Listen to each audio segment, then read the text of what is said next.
sound of an old car engine rumbling, the soft hum of the radio playing a classic tune. Chicago, the Windy City, is a place of bustling streets, towering skyscrapers, and deep, rich history. But beneath its lively surface lies a world of shadows, where the past refuses to stay buried. Among these dark tales, few are as chilling or as persistent as that of Resurrection Mary. Sound of footsteps on a gravel path, the distant ringing of a church bell.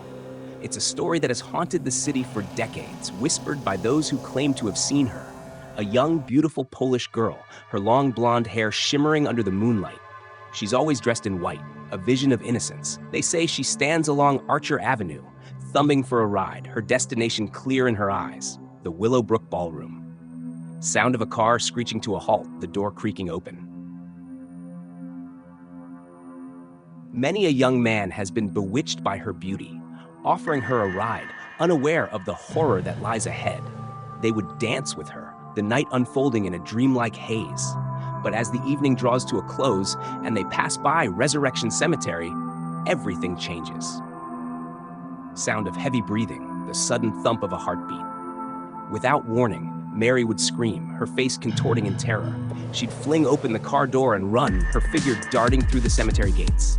The driver, stunned, would watch as she vanished, swallowed by the darkness, leaving behind nothing but a cold, eerie silence. Sound of a chilling wind. Richard Crow, a local historian and psychic investigator, has spent years piecing together the fragments of this ghostly legend. He's interviewed countless witnesses, each with their own unsettling account of Resurrection Mary. Some say she was killed in a car accident over 40 years ago. And ever since, she's been returning to the ballroom, searching for something or someone lost to her forever. Sound of footsteps echoing in a quiet church. But Resurrection Mary is not the only ghost to walk the streets of Chicago.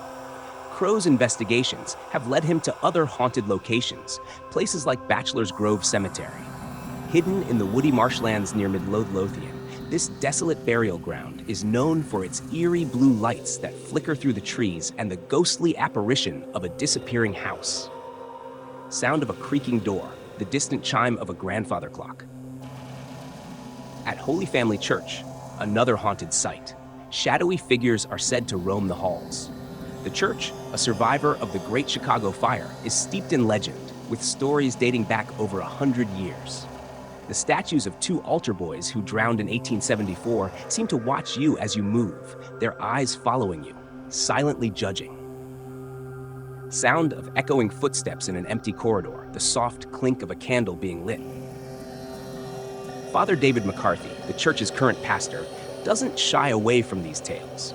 He's even encountered some of these ghosts himself, believing them to be the souls of the dead, reaching out to the living in their time of need. Sound of wind howling through trees, the faint cry of a child.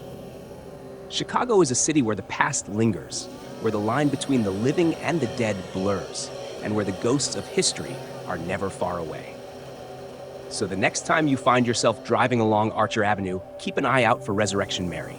For if she appears, you may find yourself part of a tale that has no end, only an eternal dance with the dead. Sound fades out, leaving only the soft whisper of the wind and the distant echo of footsteps.